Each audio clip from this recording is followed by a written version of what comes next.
Well, my friends, this is a follow-up case. এটি একটি follow-up case দেখাচ্ছি। এই ভদ্রলোক বাংলাদেশের যশোর জেলা থেকে এসেছিলেন। বাংলাদেশের যশোর জেলা থেকে ওনার ভিডিও আমি দিয়েছিলাম। 53 বছর বয়সী ভদ্রলোক, হি ওয়াজ সাফারিং ফ্রম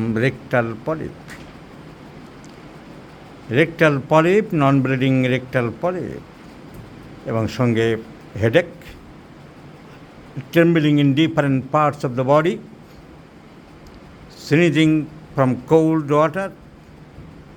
এসব কারণে ওনাকে I had prescribed T occidentalis or tree of life in 1, 2, 3, 4, 5, 6. There are many points in favor of T occidentalis which I narrated at the last video. Now the patient has come after 3 months. He is absolutely free from all of his troubles. So that's why I have taken interest to demonstrate this video once again for the betterment and upliftment of homeopathic success. So ভিডিওটা দেখিয়েছিলাম, আবার দেখালাম।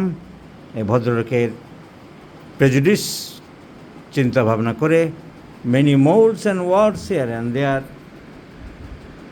chilly patient, perspiration profuse, and considering some other points আমি সেদিন analysis করে দেখিয়েছিলাম and T occidentalis prescribe করেছিলাম। Patient সব দিক দিয়ে ভালো আছে এবং উনি আনন্দিত এবং আরও অনেক পেশেন্টকে পাঠাতে চাইছেন। খুব খুশি। আপনার বক্তব্যটা আগের দিন আমি যেহেতু দিয়েছিলাম, কী ওষুধ সিলেকশন করেছিলাম, সেই ওষুধের যে কাজ হয়েছে, আপনি খুব ভালো আছেন, এটা আপনার নিজের মুখ থেকে একবার বলে দিন সবাইকে। স্যারের কাছে এসেছিলাম, স্যার আমাকে ওষুধ দিয়েছে, আমি খুব ভালো আছি এবং স্যারের প্রতি আমি সন্তুষ্ট, কৃতজ্ঞতা জানাই, প্রণাম জানাই, নমস্কার। ঠিক।